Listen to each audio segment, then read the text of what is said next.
मागच्या 1 महिन्यापूर्वी संतांच्या भागवत वारकरी संप्रदायामध्ये ज्ञानोबा तुकोबा नामदेव महाराज ह्या सगळ्या संतांच्या परंपरेतल्या जे वारकरी संप्रदायामध्ये संतांच्या विसंगत विचाराची लोक घुसलेली आहेत, ती वैचारिक घुसखोरी झालेली आहे. म्हणून आम्ही पत्रकार परिषदेतून काही नावं जाहीर केली होती. त्याच्यामध्ये ही 20 नावं जाहीर केली होती. आपण ही 20 नावं जी जाहीर केलेली आहेत त्याच्यामध्ये आतापर्यंत 5 लोकांना आपल्या प्रसार माध्यमांच्या माध्यमातून उघडं आम्ही करण्याचा प्रयत्न. प्रत्येकाचा इथे जो काय आम्ही ऑब्जेक्शन घेतोय तो वैचारिक पहिलं ऑब्जेक्शन असं आहे की हे सगळे मनुवादी आहेत, वर्णवर्चस्ववादी आहेत, पुरोहितशाही मानणारे आहेत, कर्मकांड मानणारे आहेत. संतांनी समतेचा संदेश दिला, मानवतेचा संदेश दिला, अहिंसेचा संदेश दिला, सहिष्णुता, प्रेम, दया, क्षमा, शांती, भक्ती मार्ग सांगितला. परंतु संतांनी जे काही वैचारिक इथं मांडणी केली त्याच्या विसंगत मांडणी करणारे हे लोक आहेत. संतांचा वारकरी संप्रदाय पुसून टाकायचा हे लोक कार्यक्रम करत आहेत, ज्यामुळे त्यांना इथे अडचण होते आहे. ह्यांना धर्मांधता इथे वाढवायची आहे, लोकांना कर्मकांडात अडकवायचे, अंधश्रद्धेत अडकवायचे, पुरोहितशाहीमध्ये अडकवायचे. म्हणून आम्ही यांना घुसखोर म्हणतोय. हे ज्ञानोबा तुकोबाच्या गादीवर येऊन विसंगत विचार सांगतायत म्हणून त्यांना घुसखोर म्हणत असताना याच्यातले काही जण वेगळ्या परंपरेतले, म्हणजे आता गोविंद देवगिरी, रामगिरी, भास्करगिरी, हे गिरी हे जे वेगळी परंपरा आहे, संतांची परंपरा नाहीये. म्हणजे त्याचं कारण तुम्ही जर संतांची नावं काढली तर असं कोणी म्हणत नाही तुकारामगिरी, एकनाथगिरी, ज्ञानेश्वरगिरी, सावतागिरी, रोहिदासगिरी असं कोणी म्हणत नाही, कारण ती परंपरा वेगळी आहे. तुम्ही तुमच्या परंपरेत काम करा, राज्यघटनेने तुम्हाला स्वातंत्र्य दिलेलं आहे. पण आता काय झालं, हे संतांच्या व्यासपीठावरून हे लोक काहीतरी इथं घुसखोरी वैचारिक करून समाजाचा तिथे बुद्धिभेद करतायत, बहुजन समाजाला वेठीला धरतायत आणि हिंदू मुस्लिम तेढ वाढवण्यासाठी मुस्लिमांचा डायरेक्ट कीर्तनातनं हे द्वेष करत असतात. परधर्माचा द्वेष करायचा संतांनी परवानगी दिलेली नाहीये. यातायाती धर्म नाही विष्णुदासा असं संतांचं वचन आहे. इथे सगळे वैष्णव आहेत, सगळ्या जाती धर्माची लोक वारकरी संप्रदायात, म्हणून 18 पगड जातीचे संत, मुस्लिम संत सुद्धा वारकरी संप्रदायात आहेत. आता मुद्दा काय आहे, गेल्या महिन्याभरात जर आपण पाहिलं असेल, एक महाराज मी सांगतो, तुषार भोसले हा खोटी आचार्य डिग्री लावतो, त्याचं नाव बदलून आलेलं आहे, हा वारकरी संप्रदायातला नाहीये. त्याने अनेक गोष्टी तिथे चुकीच्या केलेल्या आहेत. फ्रुटवाले धर्मशाळेमध्ये आळंदीमध्ये 2024-25 इलेक्शन मध्ये लोकसभेच्या कीर्तनकारांना एकत्र करून त्यांना मानधनावर तिथं बीजेपीचा प्रचार करायला तिथं त्यांनी कार्यक्रम केला. दुसरा अक्षय भोसले जे एकनाथ शिंदेच्या शिवसेनेचे आहेत, त्यांची काय आहे, धर्मवीर आध्यात्मिक सेना आहे, वारकरी आघाडी नाही. तुषार भोसले सुद्धा वारकरी आघाडी नाही, आध्यात्मिक आघाडी आहे.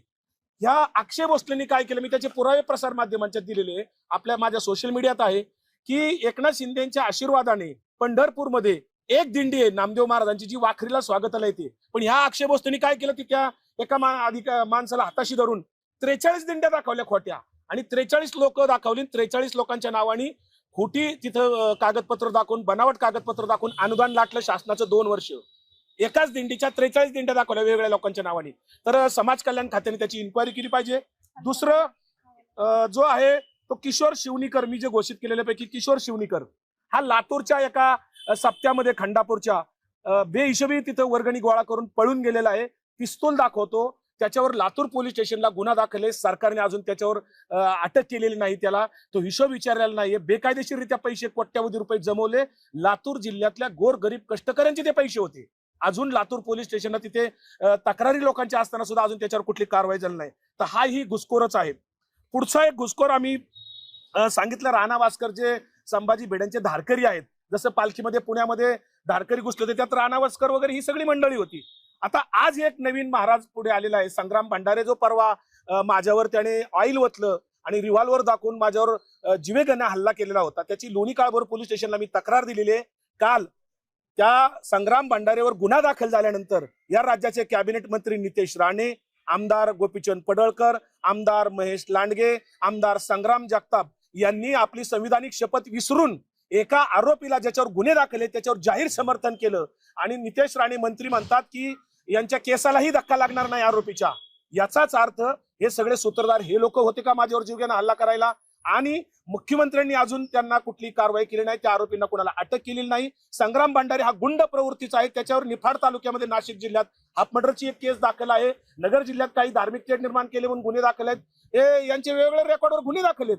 त्यामुळे गुन्हेगार लोक वारकऱ्यांचा वेश घालून वारकरी संप्रदायात घुसलेले आहेत. हे वारकरी खरे नाही आहेत. जो नथुराम, हे सगळेजण 20च्या 20 नथुराम गोडसेचं जाहीर समर्थन करतात. नथुराम गोडसेचं समर्थन करणारा हा संग्राम भंडारे गुंड प्रवृत्तीचा आहे. त्याच्यावर अद्याप कुठली कारवाई झालेली नाहीये, पोलिसांनी कुठली दखल घेतली नाही. म्हणून मी काल मुख्यमंत्री, राज्याचे पोलीस महासंचालक आणि पुणे पोलीस आयुक्तांकडे तक्रार केलेली आहे.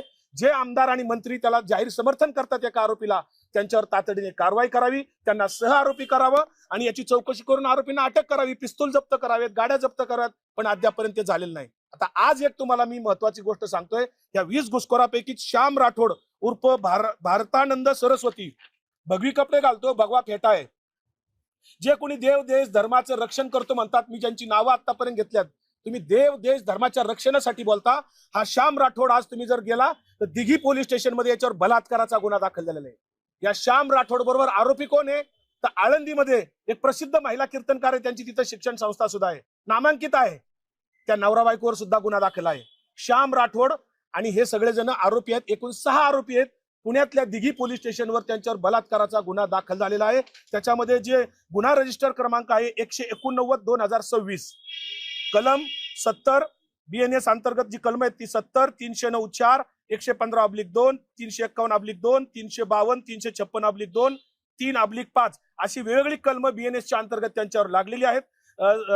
श्याम राठोड उर्फ स्वामी भारतानंद याच्यासह इतर 6 आरोपी त्याच्यामध्ये आहेत. तर हा 25/4/2026 ला गुन्हा दाखल झालेला आहे. गुन्हा रजिस्टर क्रमांक पुन्हा एकदा सांगतो 189/2026. तर हा वारकरी संप्रदाय आहे का? हा मला महाराष्ट्रातल्या तमाम फडकऱ्यांना, तमाम दिंडी चालकांना, तमाम भजनी मंडळातल्या तमाम वारकऱ्यांना, लाखो वारकऱ्यांना प्रश्न विचारायचे. जे परंपरेचे पाईक आहेत, जे हरिपाठ म्हणतात, कीर्तन म्हणतात, सहिष्णुते म्हणतात, जे माऊली माऊली म्हणतात, एकमेकांचा आदर करतात, प्रेम करतात, त्या समस्त सामान्य वारकऱ्यांना मला प्रश्न विचारायचा आहे. हा वारकरी संप्रदाय आहे का? हे धर्माचं रक्षण आहे का? त्यामुळे संग्राम भंडारे किंवा हे जे आमदार आहेत ना बिळात घेऊन जाऊन बसलेले, आता या बलात्काराच्या केसमध्ये काय करणार आहात तुम्ही? आता या महिलेला न्याय मिळणार आहे का? मागच्या 15 दिवसामध्ये अनेक मुली, महिला इथे अत्याचारित आहेत बलात्कारामध्ये. हे लोक धर्मरक्षक म्हणणारे कुठे गेले?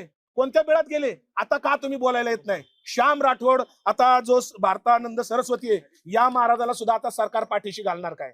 देवेंद्र फडणवीस साहेब, हे जे घुसखोर म्हणून आम्ही जाहीर केलेत यांचा माझा वैयक्तिक काही वाद नाहीये, पण हे ज्ञानोबा तुकोबांचा वारकरी संप्रदाय बदनाम करतायत, त्यांच्या विसंगत विचार मांडतायत, मनुवादी आहेत, मुस्लिम द्वेष करतात आणि हे लोकशाही पाळत नाही. नथुराम गोडसेचं जाहीर उदात्तीकरण करतायत.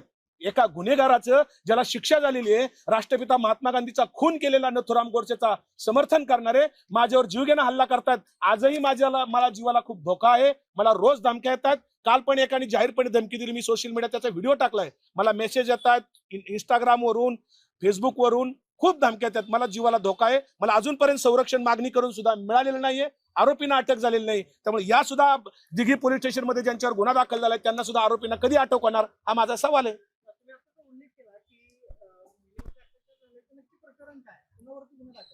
नाही, खरं तर आता आपल्याकडच्या कोर्टाच्या कायद्याच्या नियमानुसार ज्या महिलेने तिथे फिर्याद दिलेली तिचं नामोल्लेख करणं आपल्याला,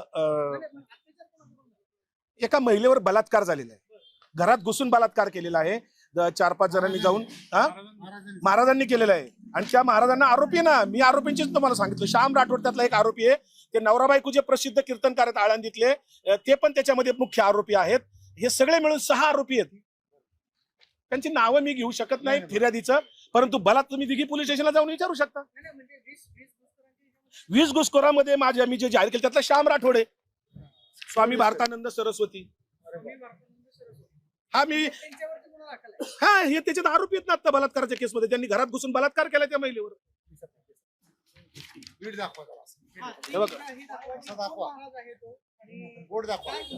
बघा, हे 20 घुसखोरापैकी स्वामी भारतानंद, नाव बदलून याचं खरं नाव श्याम राठोड आहे, पण हे स्वामी भारतानंद म्हणतायत आणि भगवी कपडे आहेत. तर हे लोक हे करतात. आणि स्वामी इथं जो गोविंद देवगिरी आहेत, हे वेदव्यास प्रतिष्ठान आहे, तिथं ब्राह्मणेतरांना शाळेत प्रवेश नाहीये. हे रामदास स्वामींना इथं महाराष्ट्राच्या मानगुटावर बसवतात. वारकरी संप्रदाय आणि रामदासी संप्रदाय वेगवेगळा आहे. रामदासी संप्रदाय त्यांनी स्वतंत्र चालवावा, आमची काही अडचण नाही ना. इथे संविधानाने सगळ्यांना व्यक्ती स्वातंत्र्य दिलेले, अभिव्यक्ती स्वातंत्र्य, श्रद्धा उपासनेचं स्वातंत्र्य दिलेले. पण ज्ञानोबा तुकोबांच्या आणि नामदेवांच्या वारकरी संप्रदायामध्ये जर इतर विचारसरणीचे, इतर मनुवादी किंवा वर्णवर्चस्ववादी लोक जर घुसखोरी करून वारकरी संप्रदाय इथं हायजॅक करू पाहणार असतील आणि त्याचं नेतृत्व गोविंद देवगिरी महाराज उर्फ किशोर व्यास करणार असतील तर त्यांचा आम्ही निषेध करतो. हे बलात्कारी बाबा, कोणी दरोडेखोर, कोणी पैसे लुटणारे, कोणी भोंदूगिरी करणारे, या सगळ्यांच्यावर कधी कारवाई होणार? देवेंद्र फडणवीस साहेब, आपण हे सगळे तुमच्या पक्षाचे स्टार प्रचारक आहेत. 2024च्या निवडणुकीमध्ये तुम्ही त्यांच्यावर कारवाई करणार की त्यांना पाठीशी घालणार, हा आमचा सवाल आहे. संग्राम गांधारेवर नाशिक जिल्ह्यामध्ये सुद्धा गुन्हे दाखल आहेत, नगर जिल्ह्यामध्ये गुन्हे दाखल आहेत आणि लोणी काळभोरला माझा स्वतःचा गुन्हा दाखल आहे. 6 कलम त्याच्यावर लावलेली आहेत, परंतु पोलिसांकडे परवा आला, पोलिसांनी फक्त नोटीस बजावली. मला 2 जणांनी रिव्हॉल्वर दाखवला होता मातोबाच्या आळंदीला. मी प्रवचनाला गेलो होतो 9 तारखेला. तिथं प्रवचनावर येत असताना मला निर्जन स्थळी अडवून त्यांनी माझ्यावर हे केलेलं आहे आणि ऑइल वाचलेलं आहे, ज्याच्यामध्ये केमिकल युक्त ऑइल होतं. ते मला 2 दिवस त्याचा त्रास होत होता.